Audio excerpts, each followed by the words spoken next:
நம்ம கிச்சனில் இன்றைக்கி சம்மருக்கு ஏற்றா போல் சில்லுன்னு 3 ரெசிபி பண்ண போகிறோம். இப்போ இருக்க அடிக்கிற வெயிலில் எப்படா சில்லுன்னு ஏதாவது குடிக்கலாம் அப்படின்ற மாதிரி தான் தோணுது. அதுக்கு தகுந்தா போல் தான் இன்றைக்கி நம்ம கிச்சன்லேயும் ரெசிபி பண்ண போகிறோம். அதுவும் 3 விதமான சம்மர் ரெசிபி பண்ண போகிறோம். வாங்க அதை எப்படி பண்ணலாம் அப்படிங்கிறத பார்க்கலாம்.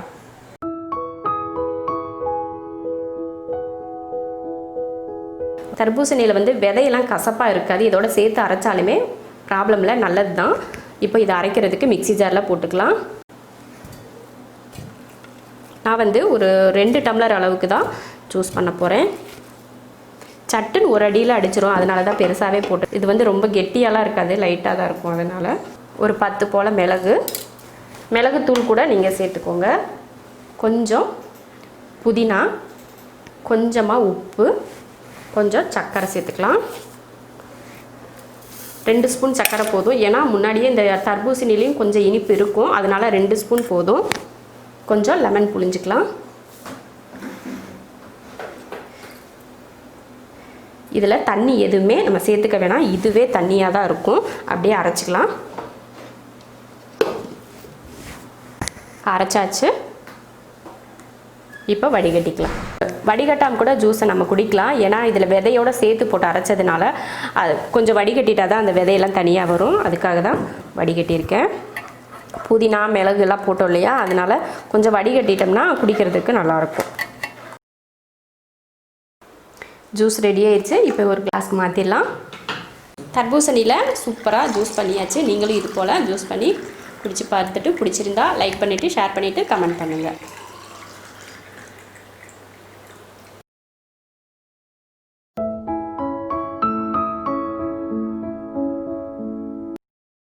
அரை லிட்டர் பால் ஊற்றிக்கிறேன். தண்ணியெல்லாம் சேர்க்க வேணாம். பால் ஊற்றினதுக்கப்புறம் ஸ்டவ் ஆன் பண்ணிக்கலாம். ஸ்டவ் ஆன் பண்ணியாச்சு. இப்போ பால் நல்லா கொதிக்கட்டும். பால் நல்லா கொதிக்க ஆரம்பிச்சிருச்சு. இப்போ இதில் கஸ்டர்ட் பவுடர் சேர்த்துடலாம். இதில் 1 ஸ்பூன் கஸ்டர்ட் பவுடர் எடுத்துருக்கேன்.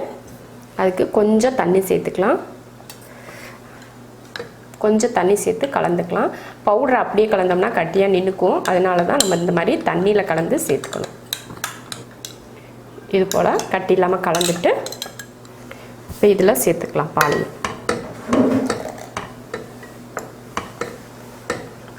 இது போல் கஸ்டர்ட் பவுட்ரு போட்டு இது போல் கிண்டி எடுத்துக்கோங்க. நல்லா கொஞ்சம் கெட்டியாகவே வரணும். இப்போ இதில் சர்க்கரை சேர்த்துக்கலாம். அரை லிட்டர் பாலுக்கு 100 கிராம் சர்க்கரை சேர்த்துக்கிறேன். கஸ்டர்ட் பவுட்ரு போட்டு அதுக்கப்புறமும் சர்க்கரையும் போட்டாச்சு. போட்டதுக்கப்புறம் ஒரு 4 நிமிஷத்துக்கு இது போல் கிண்டி எடுத்துங்க. கை விட்டுட்டிங்கன்னா அப்படி கட்டி கட்டியாக சேர்ந்துக்கும். அதனால் கொஞ்சம் கைவிடாமையே கிளறிக்கோங்க. நல்லா கெட்டியாக இருக்கணும் பால். அந்தளவுக்கு நம்ம காய்ச்சி எடுத்துக்கணும்.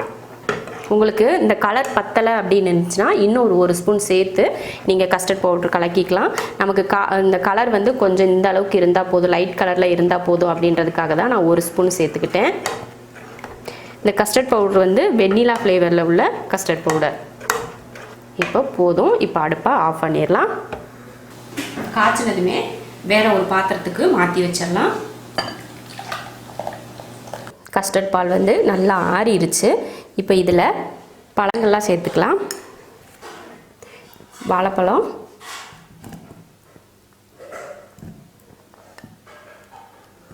கொஞ்சம் பச்சை திராட்சை, இதில் விதை இல்லாத திராட்சையாக சேர்த்துக்கிறேன்.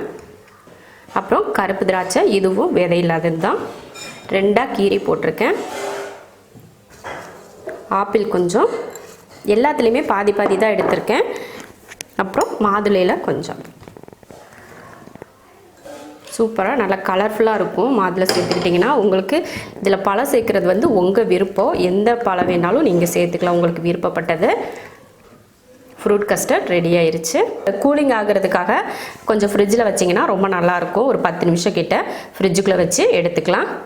ஃப்ரூட் கஸ்டர்ட் ரெடி ஆயிருச்சு. ரொம்ப ஈஸி. நம்ம அந்த பாலை கஸ்டர்ட் பவுடர் போட்டு காய்ச்சி எடுக்கிற டைம் தான் அதிகம் இதுக்கு. மற்றபடி ரொம்ப சிம்பிள். பழங்களை கட் பண்ணி இதில் போடுறது தான். இப்போ ஒரு 10 நிமிஷமாக நான் ஃப்ரிட்ஜுக்குள்ளே வச்சு சில்லுன்னு எடுத்துகிட்டு வந்து வச்சுட்டேன். நீங்களும் இது போல் சில்லுன்னு ஃப்ரூட் கஸ்டர்ட் செஞ்சு சாப்பிட்டு பாருங்கள், ரொம்ப நல்லாயிருக்கும்.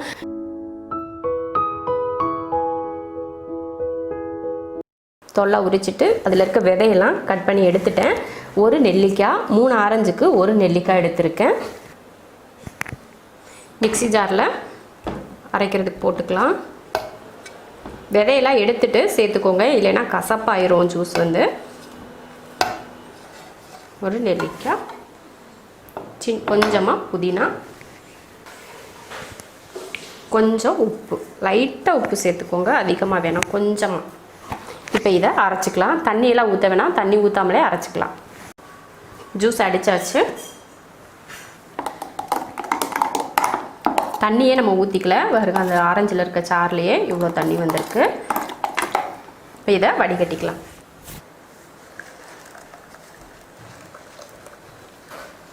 வடிகட்டிட்டு இது போல் கரண்டி வச்சு இப்படி பண்ணிங்கன்னா இருக்கிற எல்லா சாருமே நல்லா இறங்கிரும். அவ்வளோதான், வடிகட்டியாச்சு.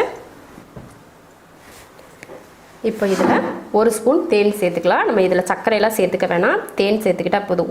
ஒரு ஸ்பூன் இல்லைன்னா 1.5 ஸ்பூன் சேர்த்துக்கோங்க.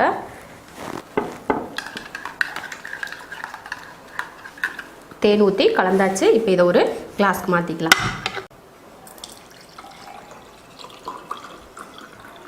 கரெக்டாக 1 டம்ளர் வந்திருக்கு 3 ஆரஞ்சு ஜூஸ் ரெடி ஆயிடுச்சு. இந்த ஜூஸ் கண்டிப்பாக வீட்டில் எல்லாருக்கும் போட்டு இந்த வெயில் காலத்துக்கு குடிங்க. இப்போ எல்லாம் நிறைய நோய்கள்லாம் வருது. அது நோய் எதிர்ப்பு சக்தியை அதிகரிக்கணும்னா இந்த மாதிரி ஜூஸ் எல்லாம் அடிக்கடி குடிக்கிறது ரொம்ப நல்லது. இது போல் ஜூஸ் செஞ்சு குடிச்சு பார்த்துட்டு பிடிச்சிருந்தா லைக் பண்ணிவிட்டு ஷேர் பண்ணிவிட்டு கமெண்ட் பண்ணுங்கள்.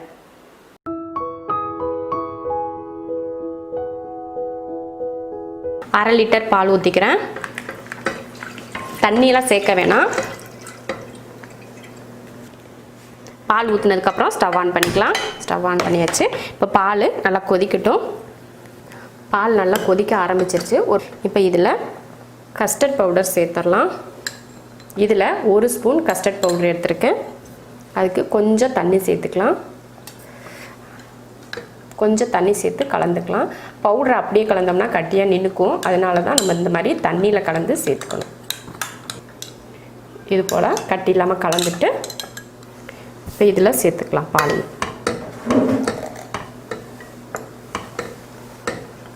இது போல் கஸ்டர்ட் பவுட்ரு போட்டு இது போல் கிண்டி எடுத்துக்கோங்க. நல்லா கொஞ்சம் கெட்டியாகவே வரணும். இப்போ இதில் சர்க்கரை சேர்த்துக்கலாம். அரை லிட்டர் பாலுக்கு 100 கிராம் சர்க்கரை சேர்த்துக்கிறேன். கஸ்டர்ட் பவுட்ரு போட்டு அதுக்கப்புறமும் சர்க்கரையும் போட்டாச்சு. போட்டதுக்கப்புறம் ஒரு 4 நிமிஷத்துக்கு இது போல் கிண்டி எடுத்துங்க. கை விட்டுட்டிங்கன்னா அப்படி கட்டி கட்டியாக சேர்ந்துக்கும். அதனால் கொஞ்சம் கைவிடாமையே கிளறிக்கோங்க. நல்லா கெட்டியாக இருக்கணும் பால், அந்த அளவுக்கு நம்ம காய்ச்சி எடுத்துக்கணும். உங்களுக்கு இந்த கலர் பத்தலை அப்படின்னு இருந்துச்சுன்னா இன்னும் 1 ஸ்பூன் சேர்த்து நீங்கள் கஸ்டர்ட் பவுட்ரு கலக்கிக்கலாம். நமக்கு இந்த கலர் வந்து கொஞ்சம் இந்த அளவுக்கு இருந்தால் போதும், லைட் கலரில் இருந்தால் போதும் அப்படின்றதுக்காக தான் நான் 1 ஸ்பூன் சேர்த்துக்கிட்டேன். இந்த கஸ்டர்ட் பவுடர் வந்து வெண்ணிலா ஃப்ளேவரில் உள்ள கஸ்டர்ட் பவுடர். இப்போ போதும். இப்போ அடுப்பை ஆஃப் பண்ணிடலாம். காய்ச்சினதுமே வேறு ஒரு பாத்திரத்துக்கு மாற்றி வச்சிடலாம். பால் ஆறுறதுக்குள்ளே இந்த சப்ஜா சீட்ஸை தண்ணி ஊற்றி ஊற வச்சுக்கலாம். அது ஒரு 2-3 ஸ்பூன் ஊற்றுனீங்கன்னா ஒரு 2 நிமிஷத்துலேயே அது நல்லா ஊறிடும். 2 டம்ளருக்கு நான் 6 முந்திரி எடுத்திருக்கேன்.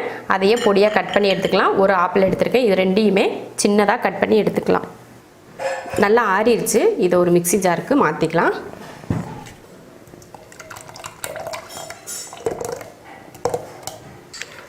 போட்டதுக்கப்புறம் அதில் கொஞ்சம் ஐஸ் க்யூப் சேர்த்துக்கோங்க.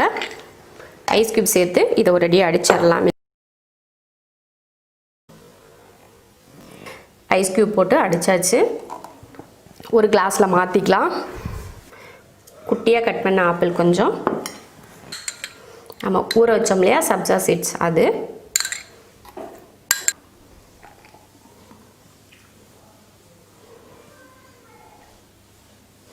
மேலே கொஞ்சம் முந்திரி பருப்பை பொடி பண்ணி சேர்த்துக்கலாம். இந்த நட்ஸ் வந்து உங்கள் விருப்பம், உங்களுக்கு எந்த நட்ஸ் போடணுமோ அந்த நட்ஸ் போட்டுக்கலாம். பாதாம், பிஸ்தா, இந்த மாதிரி எதுனாலும் உங்கள் விருப்பத்தை பொறுத்து மேலே சேர்த்துக்கோங்க. சூப்பராக ரெடி ஆயிடுச்சு. நம்ம